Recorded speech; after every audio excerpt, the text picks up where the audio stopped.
Bonjour et bienvenue sur santémédecine.net. L'endométriose se caractérise par la présence anormale de fragments d'endomètre à l'extérieur de l'utérus. Qu'est-ce que l'endomètre? L'endomètre correspond au tissu qui tapisse la cavité utérine. Lorsque l'ovule n'est pas fécondé, l'endomètre se nécrose et il est éliminé durant les règles, puis renouvelé.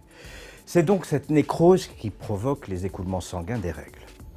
Lorsque ce tissu se développe à l'extérieur de l'utérus, lors d'une endométriose justement, il ne peut être évacué et provoque les manifestations de la maladie. L'endométriose se caractérise donc par la présence de tissus identiques à ceux de l'endomètre, mais présents en dehors de la cavité utérine, sur les ovaires ou les trompes le plus souvent, mais également parfois sur la vessie et l'intestin.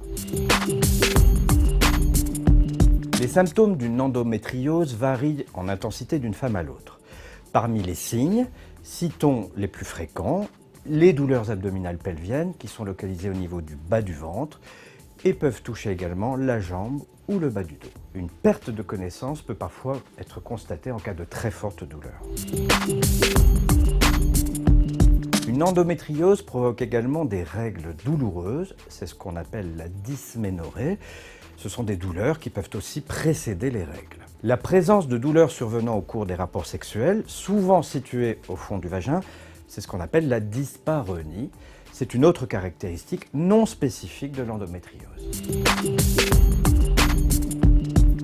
Parmi les autres symptômes de l'endométriose, citons les troubles digestifs et urinaires avec la diarrhée ou la constipation, des douleurs lors de la défécation, les rectorragies, les douleurs ou les brûlures lors de la miction, les difficultés à vider la vessie, l'hématurie et ou l'existence de règles prolongées. Des épisodes de fatigue chronique sont également une manifestation fréquente de l'endométriose, une fatigue pouvant d'ailleurs être aggravée par les traitements. Peuvent survenir également la présence de pertes brunâtres à la fin des règles ou après un rapport sexuel, des nausées, des vomissements, des vertiges et parfois des douleurs pulmonaires ou thoraciques.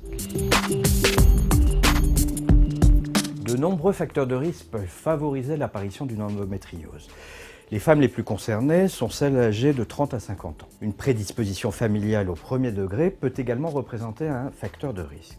Attention, la présence de douleurs pelviennes chez une femme dont la mère présente également une endométriose doit alerter. Évoquons maintenant l'exposition in utero au distilbène qui représente un autre facteur de risque.